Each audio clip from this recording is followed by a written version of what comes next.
श्रीमद् भागवत कथा अमृत वर्षा का ये सप्तम दिवस वास्तव में मुक्ति प्रदान करता है। और वैसे भी आज की जो कथा है वो मुक्ति स्कंध की कथा है, मुक्ति दिवस की कथा है। चाहे वो राजा परीक्षित का मोक्ष हो और चाहे आपकी हम लोगों से मुक्ति हो और चाहे आपसे हमारी मुक्ति हो। तो वास्तव में ये सप्तम दिवस की जो कथा है वो मुक्ति दिवस की कथा है। आज की कथा श्रवण करने के बाद राजा परीक्षित मुक्त हो जाते हैं। चाहे सांसारिक बंधन हो और चाहे आध्यात्मिक बंधन हो, दोनों ही प्रकार के बंधनों से साप्ताहिक भगवान की कथा, सप्तम दिवस की कथा जीव को संसार से मुक्ति प्रदान करती है। तो प्रेम से बोलो राधे। देखो, भगवान ने कंस का उद्धार कर दिया और उद्धार करने के बाद भगवान बड़े हुए, भगवान पढ़े और भगवान द्वारिकाधीश बने और द्वारिकाधीश का बड़ा सुंदर विवाह रुक्मिणी मैया के साथ में संपन्न हुआ। लेकिन चूंकि कल समय का बड़ा विशेष अभाव था, इसलिए हम बहुत ज्यादा कुछ कह नहीं पाए। लेकिन आज मन कर रहा है कि भगवान जब कंस का उद्धार करने के बाद और मैया देवकी और वसुदेव जी के पास में गए तो मैया देवकी ने अपने लाला को, वसुदेव जी ने अपने कन्हैया को बहुत प्रेम किया, बहुत लाड़ प्यार किया। और फिर जो संस्कार भगवान को मिलने चाहिए थे, देखो वो तो वास्तव में भगवान हैं ही, लेकिन उसके बावजूद भी ताकि सारे संसार को ये शिक्षा मिल सके कि राम और कृष्ण को भी संस्कारों की आवश्यकता है। संस्कारों के बिना इस संसार में काम नहीं चलता। इसलिए इतने वर्षों बाद मिलने के बावजूद भी माता देवकी ने और वसुदेव जी ने ये फैसला लिया कि हमें अपने कन्हैया को ज्यादा दिन अपने पास नहीं रखना है, इसे हमें गुरुकुल में भेज करके पढ़ाना चाहिए, लिखाना चाहिए, सुंदर संस्कार इसके अंदर आने चाहिए। इसीलिए नीति शास्त्र में कहा गया है कि माता शत्रु पिता बैरी येन बालोन पाठितः। वो माता अपने पुत्र की शत्रु है और होती ही है जब वो बड़ा हो जाता है तो। फिर उस बालक को अपनी माता अच्छी इसलिए नहीं लगती क्योंकि उसके अंदर संस्कार नहीं है। फिर उसकी हर उल्टी सीधी मांग आपको पूरी करनी पड़ेगी। तो माता शत्रु पिता बैरी येन बालोन पाठितः। वो माता अपने पुत्र की शत्रु बन जाती है जो उसे बाल्यावस्था में, बाल्यकाल में संस्कार नहीं देती है। और वो पिता उस बालक के लिए बैरी बन जाता है जो अपने बालक को पढ़ाने लिखाने के लिए प्रयत्न नहीं करता। इसलिए बालक को संस्कार माता दे सकती है और पढ़ाई लिखाई, उसका लालन पालन ये पिता का कर्तव्य है। चाहे वो दुकान चलाए, चाहे मेहनत मजदूरी करे, चाहे कोई ऑफिसर बन जाए, चाहे जैसे मर्जी, बालकों को अर्थ इत्यादि के माध्यम से पालने की जो जिम्मेदारी है वो पिता की है। न शोभते सभा मध्ये हंस मध्ये बको यथा। तो जो माता अपने बालक को संस्कार नहीं देती, जो पिता अपने बालक को सुंदर शिक्षा इत्यादि प्रदान नहीं करवाता है, ऐसे बालक फिर जहां भी बैठते हैं, जिस समाज में बैठते हैं, जिस मंच पर बैठते हैं, उनकी शोभा ठीक उसी प्रकार से होती है जैसे हंस मध्य बको यथा, जैसे 100 हंस बैठे हों और उनमें एक बगुला आकर के बैठ जाए, तो सोचो कि फिर बगुले को वहां कौन पूछेगा। क्यों? क्योंकि वो तो बगुला है, वो अनपढ़ है, वो असंस्कारी है, वो पढ़ा लिखा नहीं है, उसके अंदर सभ्यता नहीं है, तमीज नहीं है, आचार नहीं है, विचार नहीं है।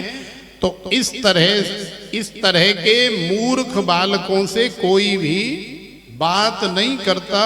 इसलिए हम सभी माताओं को ध्यान रखना चाहिए कि मैया देवकी ने और श्री वसुदेव जी ने, जबकि देवकी और वसुदेव तो कन्हैया के लिए इतने तड़प रहे थे, इतने वर्षों बाद मिले, जन्म होते ही वसुदेव जी ले गए। कब से देवकी तड़प रही है? अगर देवकी चाहती तो साल 6 महीना अपने सीने से लगा करके भी तो कन्हैया को रख सकती थी, लेकिन जानती है देवकी कि यही उम्र है, यही समय है बालक को कुछ सिखाने का। यदि ये समय मैंने लाड़ प्यार और दुलार में निकाल दिया तो फिर इसके अंदर संस्कार नहीं आएंगे, फिर मैं इसकी शत्रु बन जाऊंगी। और यही होता है, जब जिस उम्र में हम बालक को संस्कार नहीं देते, बालक बड़ा हो जाता है, अनेकों प्रकार की गलत आदतें उसके अंदर वास कर जाती हैं, फिर हमें अच्छी नहीं लगती, बार बार रोका टोकी करते हैं, फिर उस बालक के लिए वही माता और पिता दोनों शत्रु और बैरी के समान हो जाते हैं। इसलिए याद रखो कि बालकों को संस्कार साथ साथ में देते रहो। तो प्रेम से बोलो राधे। भगवान संस्कार और शिक्षा के लिए एमपी में, उज्जैन में, माने अवंतिकापुरी में गए और वहां जाकर के सुंदर भगवान ने संस्कार लिए। गुरुदेव श्री सांदीपनी जी के यहाँ भगवान ने पढ़ाई लिखाई करी और अल्पकाल विद्या सब आई। भगवान को बड़े ही अल्प काल में वेद वेदांत और सभी शास्त्रों का सुंदर ज्ञान हो गया और ज्ञान करके भगवान वापस मथुरा आए अपने माता पिता देवकी के पास। और मथुरा आने के बाद भगवान पूरे 14 वर्ष तक मथुरा में ही वास किए। क्यों? क्योंकि अब मथुरा का राजा कंस नहीं है, कंस का तो भगवान ने कल्याण कर दिया, उद्धार कर दिया। तो देखो उन 14 वर्षों में भगवान वृंदावन और गोकुल एक बार भी नहीं गए। तो यहां मन में शंका उठती है कि क्या भगवान भी मिथ्या भाषण करते हैं? क्या भगवान भी झूठ बोलते हैं? कैसे? कि भगवान जब वृंदावन से अक्रूर जी के साथ में आए थे तो सारी ब्रजांगना, सारे ब्रजवासी, मैया यशोदा और नंद बाबा का इतना बुरा हाल था कि रो रो करके आंसुओं की एक नदी बह चली थी और सब रथ के रास्ते के आगे लेट गए थे और उद्धव से, अक्रूर जी से कह रहे थे कि हे क्रूर, यदि तुम हमारे कन्हैया को ले जाओगे तो सबसे पहले तुम्हें ये रथ हमारे शरीर के ऊपर से गुजारना पड़ेगा, अन्यथा आप हमारे श्री कृष्ण और बलराम को लेकर के नहीं जा सकते। तो देखो कितना समय व्यतीत हो गया। तो कन्हैया ने कहा था कि अरे भैया ग्वाल वालो, अरे भैया ब्रजवासी ब्रजांगनाओं, अरे मैया यशोदा, अरे बाबा तुम चिंता मत करो, मैं आज जा रहे हूं और कल मथुरा को मेला देखूंगा और परसों वापस आ जाऊंगो। तो देखो परसों की कह करके बरसों व्यतीत हो गए, लेकिन अभी तक भगवान वापस नहीं गए। और वो सारे ब्रजवासी, सारी ब्रजांगनाएं, मैया यशोदा, नंद बाबा, सबका रो रो करके बहुत बुरा हाल है।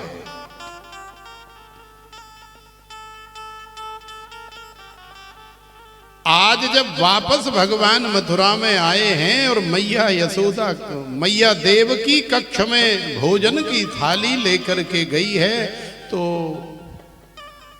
कन्हैया ने भोजन नहीं किया।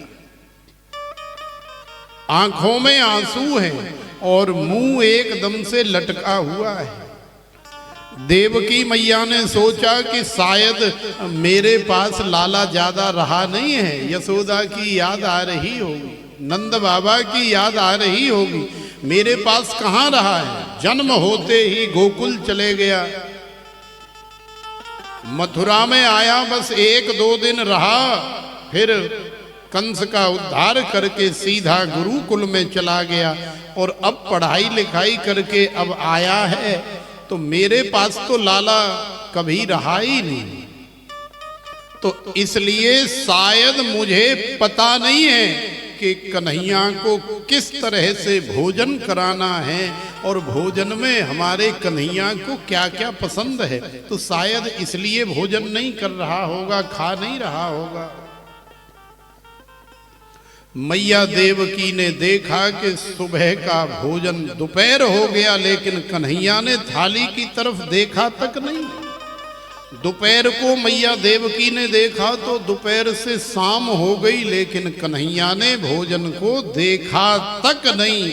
अब तो देवकी मैया को बड़ी फिक्र होने लगी, बड़ा दुख दर्द होने लगा कि यदि ऐसे हमारा कन्हैया, हमारा लाला भूखा रहेगा तो मैं कैसे भोजन कर सकती हूं।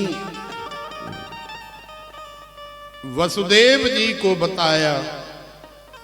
वसुदेव जी भी बड़े चिंतित हुए, बड़े दुखी हुए और फिर वसुदेव जी ने भगवान के मित्र उद्धव से बात की कि भाई तू तो हमारे कन्हैया का, हमारे लाला का परम मित्र है, तो देखो एक मित्र जो है दूसरे मित्र की सारी हैबिट्स को जानता है कि इसे क्या क्या खाने में पसंद है, क्या खेल कूद में पसंद है और क्या क्या इसकी आदत है, वो सब जानता है। और वही वास्तव में मित्र होता है कि जेन मित्र दुख होए दुखारी, तिनहे बिलोकत पातक भारी। जो मित्र अपने मित्र के दुख में दुखी नहीं होता, सुख में सुखी नहीं होता, वो वास्तव में मित्र होता ही नहीं है। यदि असली मित्र है तो तुम सुखी हो तो तुम्हारे सुख को देख करके सुखी हो जाएगा, और यदि तुम दुखी हो तो तुम्हारे दुख को देख करके दुखी हो जाएगा। वही वास्तव में तुम्हारा सच्चा मित्र है। तो आज उद्धव को बुलाया गया और उद्धव से जब पूछा गया तो उद्धव भगवान श्री कृष्ण के कक्ष में प्रवेश कर रहे हैं। जैसे ही उद्धव ने श्री कृष्ण के कक्ष में प्रवेश किया तो उद्धव को बड़ा आश्चर्य हो रहा है। क्यों? क्योंकि उद्धव तो देवताओं के गुरुदेव बृहस्पति जी के शिष्य जो ठहरे, उनकी तो हमेशा ज्ञानमय दृष्टि रहती है, उनकी तो हमेशा दिव्य ब्रह्म में दृष्टि रहती है। उनकी दृष्टि में साकार भगवान का कोई रूप इत्यादि है ही नहीं। उद्धव तो ऐसा मानते हैं कि अहम ब्रह्मास्मि शिवोहम ब्रह्म अयम आत्मा ब्रह्म माने सोहम, जो भगवान है वही हम हैं, वही मैं हूं। शिवोहम माने जो शिव हैं वही हम हैं। तो हमारे अंदर और भगवान के अंदर किसी प्रकार का कोई भेद नहीं है। ऐसी दिव्य दृष्टि श्री उद्धव जी के पास में है। तो उद्धव जी ने देखा कि ये रोना धोना, याद आना, दुख दर्द क्लेश, ये सब तो संसार का मैटर है और भगवान हमेशा संसार के मैटर से पृथक रहते हैं। भाई भगवान को कैसी आसक्ति, भगवान को कैसा प्यार, भगवान को कैसा प्रेम। भगवान तो द्वैत है ही नहीं, भगवान तो केवल एक है, वो तो ब्रह्म है। ब्रह्म में और कुछ है ही नहीं। एको ब्रह्म द्वितीयो नास्ति। जब एक ही ब्रह्म है, द्वैत का नामो निशान नहीं है, तो फिर रोना धोना, बिलखना, छटपटाना किसके लिए, किस लिए? उद्धव ने जाकर के कन्हैया से बात की। अरे भैया कन्हैया, ये क्या हाल बना रखा है? मैं तो जानता हूं कि तुम ब्रह्म हो, तुम भगवान हो, तुम परम पिता परमेश्वर हो, लेकिन भूखे प्यासे रो रो करके ये क्या हाल बना रखा है? तो देखो भगवान यहां भी लीला करना चाहते हैं। क्यों? क्योंकि भगवान जानते हैं उद्धव मेरा परम मित्र है, ये ज्ञानी तो है, इसमें किसी प्रकार की कोई शंका नहीं है, लेकिन केवल सूखा ज्ञान होना भी पर्याप्त नहीं है। भगवान चाहते हैं कि ज्ञान के साथ साथ यदि हमारे उद्धव में प्रेम का भी पुट लग जाए तो फिर तो कहते न कि सोने पे सुहागा हो जाए। तो भगवान ने जानबूझ करके ऐसी लीला करी। जब उद्धव ने कहा कि अरे बाबरे ये क्या कर रहा है, ये सब नाटकबाजी, चल चुपचाप भोजन कर ले, तो श्री कृष्ण ने कहा कि नहीं भैया उद्धव, हे मित्र, तुम नहीं जानोगे कि प्रेम क्या होता है। तुम नहीं जानोगे कि ब्रजवासी ब्रजांगना मैया यशोदा नंद बाबा मेरे साथ कितना प्रेम करते हैं और मैं कैसा अभागा हूं। अरे मेरे लिए अपने प्राणों की हमेशा बलि चढ़ा देने के लिए तैयार रहने वाले, हमेशा अपने प्राणों को हथेली पर रखने वाले वो ब्रजवासी, जिनसे मैं झूठ बोल करके आया कि भैया मैं आज जा रहा हूं, कल मथुरा का मेला देखूंगा और परसों वापस आ जाऊंगा, लेकिन भैया मुझे परसों की कहे हुए वर्षों व्यतीत हो गए, मैं आज तक नहीं गया। आज मुझे भी उन समस्त ब्रजवासियों की बड़ी याद आ रही है और मुझे लगता है कि यदि मुझे याद आ रही है तो उनका क्या हाल हो रहा होगा। तो उद्धव ने फिर फटकारा, बोले बाबरे हो गए हो, ये संसार है, अनित्य है, असत्य है, दुखालय है, अशाश्वत है, यहां कोई किसी से प्रेम नहीं करता, कोई किसी का नहीं है। अरे ब्रजवासी क्या, माता पिता भाई बहन, अरे भैया ये सब थोड़ी देर के लिए एक दूसरे का कर्ज देने और लेने के लिए आते हैं। बाकी जब जीव संसार से चला जाता है तो तुम्हारे पिताजी तुम्हें कभी फोन करके बताते हैं कि बेटा हम यहाँ परेशानी में हैं, जरा हमारी मदद करो? कभी कहते हैं कि हमें यहाँ बहुत सुख मिल रहा है, तुम भी जब आओ तो हमारे ही पास आना, यहीं रहेंगे हम दोनों। तो संसार से जाने के बाद कोई किसी का नहीं होता, कौन कहाँ जाता है, कौन कहाँ रहता है, कुछ भी पता नहीं है। इसलिए ज्यादा बाबरे मत बनो, कोई किसी का नहीं है। उद्धव ने भगवान को बहुत ज्ञान दिया, लेकिन कन्हैया ने कहा कि नहीं प्यारे मित्र उद्धव भैया, मैं सब जानता हूं, सब मानता हूं, लेकिन क्या करूं, ये जो दिल है, ये जो हृदय है, अब मेरे से ब्रजवासियों का विरह बर्दाश्त नहीं होता। मुझे ऐसा विश्वास है, मुझे ऐसा लगता है कि यहाँ मथुरा नगरी में इस राजभवन के कक्ष में जैसे मैं बिलख रहा हूँ, जैसे मैं तड़प रहा हूँ, मुझे लगता है कि मेरी मैया नंद बाबा और सारी ब्रजांगना, सारे ब्रजवासी भी मेरे लिए मेरे से 10 गुना ज्यादा तड़प रहे होंगे, ऐसा मुझे प्रतीत हो रहा है। भैया मैं क्या बताऊं? उद्धव ने सोचा यार इसे कैसे समझाऊं, कैसे मनाऊं।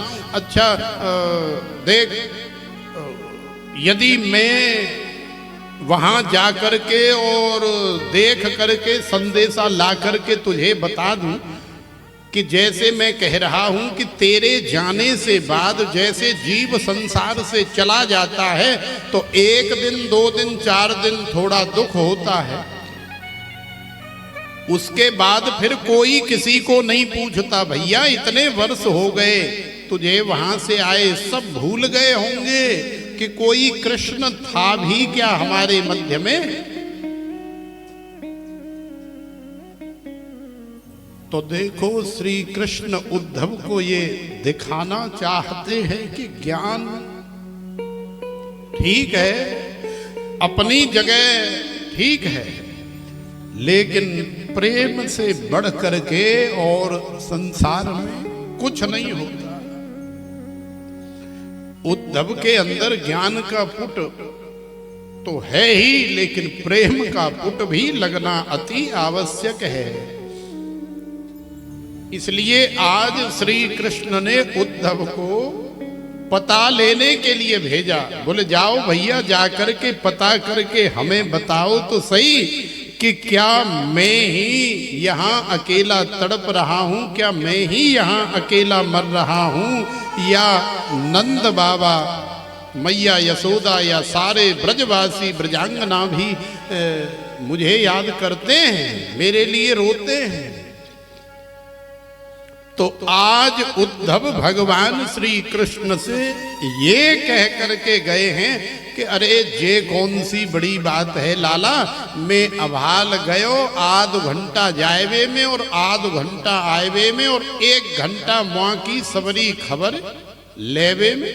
माने केवल 2 घंटे की मोहलत तुम मुझे दे दो और 2 घंटे में ही सारी डिटेल, सारी न्यूज मैं तुम्हारे सामने आकर के प्रस्तुत कर दूंगा। तो आज उद्धव मथुरा से वृंदावन आए हैं, गोकुल में आए हैं, नंद भवन में आए हैं, और उद्धव ने जैसे ही गोकुल में, वृंदावन में, नंद भवन में प्रवेश किया तो मैया यशोदा बैठी है, हजारों ब्रजांगनाएं बैठी हैं और सब एकदम शांत बैठी है। मैया यशोदा लाला के झूला को धीरे धीरे झोटा दे रही है। उद्धव ने दूर से देखा, बोले ये सब क्या नाटकबाजी हो रही है? अरे झूले में कोई बालक तो है ही नहीं, झूले में कोई शिशु तो है ही नहीं, फिर ये यशोदा किसे झुला रही है? उद्धव ने जाकर के नंद बाबा से मुलाकात की तो नंद बाबा भी बड़े विहल हो रहे हैं। नंद बाबा भी उद्धव से कह रहे हैं कि हे उद्धव, मैंने यशोदा को समझाने का बहुत प्रयास किया, लेकिन उसे विश्वास हो ही नहीं रहा है कि कृष्ण उनके पास में नहीं है। माने यशोदा को अभी भी यही लग रहा है कि मेरा लाला, मेरा कन्हैया इस पालने में लेटा हुआ है और मैं उसे झुला रही हूं।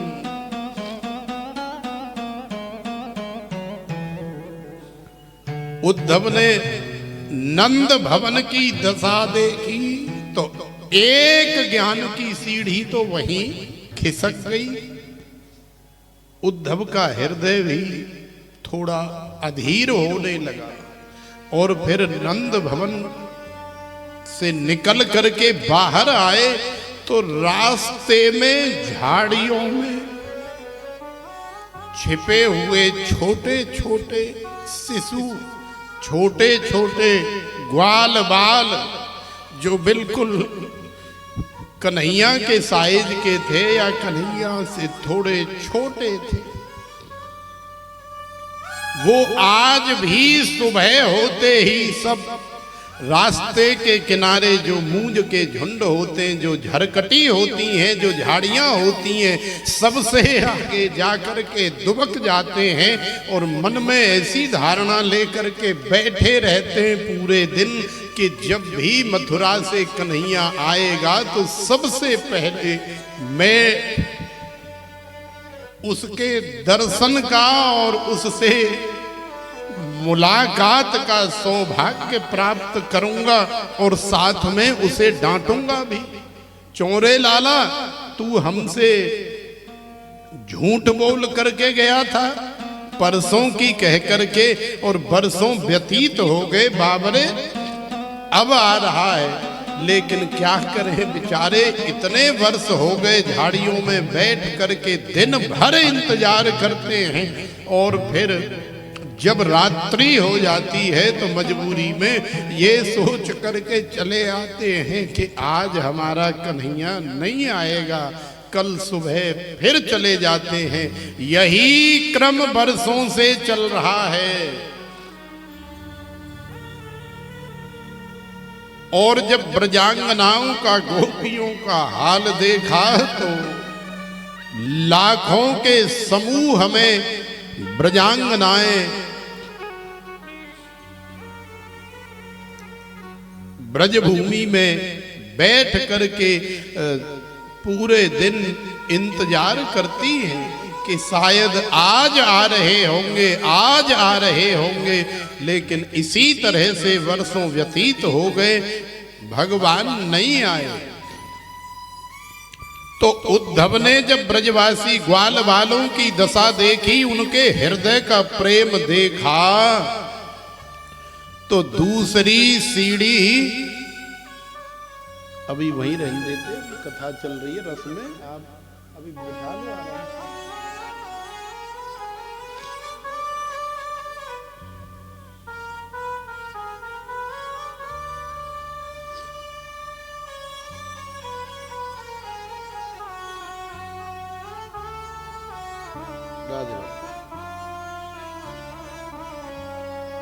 जब भी कोई आए ना तो जब भजन गाते ना तब बुलाया करो, उससे पहले सब कथा सुनो।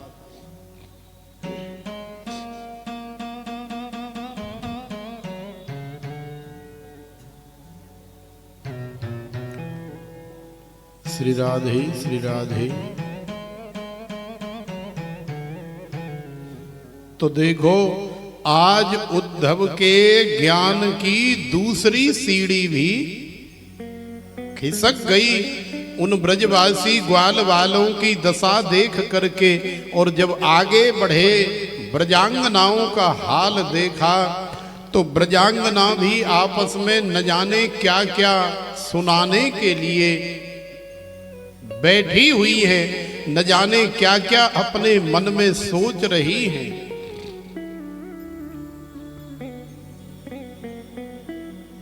एक ब्रजांगना ने देखा कि कहीं सुंदर पुष्प खिले हुए हैं और उन पुष्पों के ऊपर एक भंवर बैठ करके रस का संचय कर रहा है, चुन रहा है। तो उस भौरे को भी देख करके आपस में कह रही हैं कि देखो ये कितना निष्ठुर है, कितना पत्थर दिल है।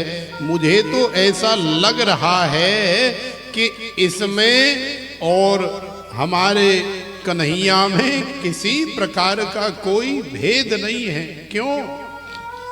क्योंकि ये भी काला है और वो भी काला है। ये भी पुष्प का रस लेकर के चला जाता है, उड़ जाता है, और वो भी हमारे साथ इसी तरह से करके चला गया है। इसलिए मुझे इस भंवर में और कृष्ण में किसी प्रकार का कोई भेद नजर नहीं आ रहा है। दोनों एक जैसे दिखाई दे रहे हैं। उद्धव ने देखा कि यार यहां तो वास्तव में एक अलग ही माहौल है। हम जैसा सोच रहे थे ठीक उसके विपरीत है। माने मैं तो सोच रहा था कि संसार में कोई किसी का नहीं होता है, लेकिन यदि ऐसा होता तो वहां कन्हैया का बुरा हाल है और यहाँ सारे ब्रजवासियों का बुरा हाल है। आखिरकार इनको आपस में इतनी याद और इतनी वेदना हो कैसे रही है? कारण क्या है? तो देखो, जब कारण जानने का प्रयास किया तो पता लगा कि आत्मा भी एक ही है। यदि हम यहाँ मैनपुरी में बैठ करके किसी को हृदय से याद करते हैं तो सच मानो कोई भले अमेरिका में क्यों न बैठा हो, उसे भी हमारी याद आने लगती है। क्यों? क्योंकि अंतर आत्मा का जो कनेक्शन है ना वो बड़ा प्रबल है। और कई बार तो कहते हैं ना आज हमें बहुत हिचकी आ रही है, तो इसका मतलब कि हमें कोई न कोई आज हमारा अपना कोई हमें याद कर रहा है। तो उद्धव ने जब ऐसी दशा देखी तो उद्धव की ज्ञान की सारी सीढ़ियां खिसक गईं, जो उद्धव अपने जीवन में कभी रोए नहीं थे। आज उद्धव की आंखों से झरझर आंसू बहने और 2 घंटे की कह करके आए थे। जहां चले जाते हैं वहीं 2 दिन 4 दिन निकल जाते हैं। पता ही नहीं लगता कि 4 दिन नंद भवन में कैसे निकल गए, 4 दिन ब्रजांगनाओं के पास कैसे निकल गए, 4 दिन गोप कुमारों के पास कैसे निकल गए। तो देखो इतने दिन हो गए और भगवान तो सारी लीला देख ही रहे हैं, कर ही रहे हैं, वो जानते हैं। आज उद्धव के ज्ञान की सारी सीढ़ियां समाप्त हो गई और 10, 20, 50 दिन नहीं, पूरे 6 महीने उद्धव के कहाँ निकल गए। ब्रज में आने के बाद उद्धव को पता ही नहीं लगा। और आज उद्धव जब कन्हैया के पास वृंदावन जा रहे हैं, ये बताने के लिए कि लाला मैं गलत था, तू सही है। भाई प्रेम कोई शारीरिक वासना का नाम या काम नहीं है। प्रेम हृदय से होता है, उसमें किसी प्रकार की कोई कामना या वासना नहीं होती। अनिर्वचनीयम प्रेम स्वरूपम मूका स्वादनवत् प्रकाशते क्वापि पात्रे गुण रहितम कामना रहितम प्रतिक्षण वर्धमानम अविच्छिन्नम सूक्ष्मतरम अनुभव रूपम। ये प्रेम है जिसमें किसी प्रकार की कोई कामना नहीं है, जिसे हम वचन के माध्यम से, वाणी के माध्यम से आपको बता नहीं सकते, क्योंकि प्रेम भी प्रेम अनिर्वचनीय है। मुंह का स्वादनवत है, माने एक गूंगे बहरे की तरह जो न बोल सकता है और ना ही सुन सकता है, लेकिन यदि उसे गुड़ की डली या मिश्री की डली खिलाई जाए और इशारे से पूछा जाए कैसी लगी, तो कम से कम ऐसे तो करेगा ही कि भाई बहुत मीठी लगी, बहुत मधुर लगी। भले ही वो मुंह से नहीं बता सकता, भले ही तुम्हारे शब्दों को नहीं सुन सकता, क्यों? क्योंकि वो मूक है, मुंह का स्वादनवत। तो ऐसा प्रेम जो ब्रजवासी, ब्रजांगना और नंद बाबा मैया के हृदय में है, ऐसा प्रेम प्रकाशते क्वापि पात्रे। कोई ऐसा पात्र होता है जो भगवान के इस दिव्य अलौकिक प्रेम का संग्रह, संचय कर पाता है, उसे संभाल पाता है, उसे रोक पाता है। तो प्रकाशते क्वापि पात्रे गुण रहितम कामना रहितम प्रतिक्षण वर्धमानम अविच्छिन्नम सूक्ष्मतरम अनुभव रूपम। अनुभूति का विषय है, हमें कितना प्रेम है, कितना आनंद आ रहा है, ये बता नहीं सकते आपको, लेकिन हम अनुभूत कर सकते हैं। और हमें देख करके आप भी थोड़ा आइडिया तो लगा ही सकते हैं कि भाई आनंद तो आ रहा है, प्रेम तो है, क्योंकि बिना प्रेम रीझ है नहीं नटवर नंद किशोर। प्रेम का भूखा हूं मैं, प्रेम ही एक सार है। प्रेम से जो भजता मुझे तो भव से बेड़ा पार है। ऊधो सूधो है चलो सुन गोपिन के बोल, ज्ञान बजाई डुगडुगी। डुगडुगी जानते हैं?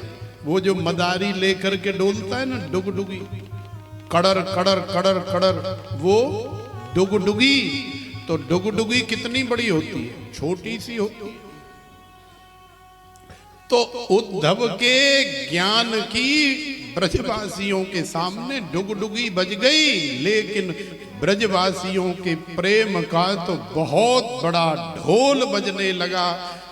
ऊधो सूधो है चलो सुने गोपिन के बोल, ज्ञान बजाई डुगडुगी और प्रेम बजायो ढोल। तो आज उद्धव के ज्ञान की वहीं पर उस ज्ञान की समाप्ति हो गई, जिस ज्ञान में थोड़ा अहंकार का पुट लगा हुआ था। आज उद्धव के ज्ञान में जब प्रेम का पुट लग गया तो उद्धव का ज्ञान वो ज्ञान बन गया जो भगवान चाहते थे। और देखो ब्रजांगना उद्धव से कह रही हैं, हे उद्धव, अरे तुम क्या जानो भाई ये प्रेम की भाषा, ये तो हमारा मैटर है, ये तो हमारे अपने अनुभव की बात है, इसलिए तुम रहने दो, हम तुमसे क्या बात करें, कैसे बताएं कि हमें यहाँ बैठ करके श्री कृष्ण के विरह में कितना आनंद आता है। वास्तव में मिलन में आमने सामने वो आनंद नहीं आता है हमें जो विरह में आता है। तो भगवान का जो विरह है वही भगवान की सबसे बड़ी भक्ति है। और इसीलिए भगवान झूठ बोल करके भी ब्रजवासियों को अपना विरह प्रदान कर रहे हैं। आ नहीं रहे, मथुरा में बैठे लेकिन वृंदावन और गोकुल नहीं जा रहे जानबूझ करके। क्यों? क्योंकि पास जाएंगे तो वो याद, वो तड़प नहीं रहती। फिर कोई कान पकड़ता है, कोई गाली देता है, कोई सारे, कोई दारी के, कोई कालिया, कोई कनेटा, कोई कनुआ, न जाने क्या क्या कहते हैं। और घोड़ा बना करके भी कमर पे बैठ जाते। तो देखो ब्रजवासी और ब्रजांगना कह रहे हैं कि ये तो प्रेम की बात है ऊदो, बंदगी तेरे बस की नहीं है।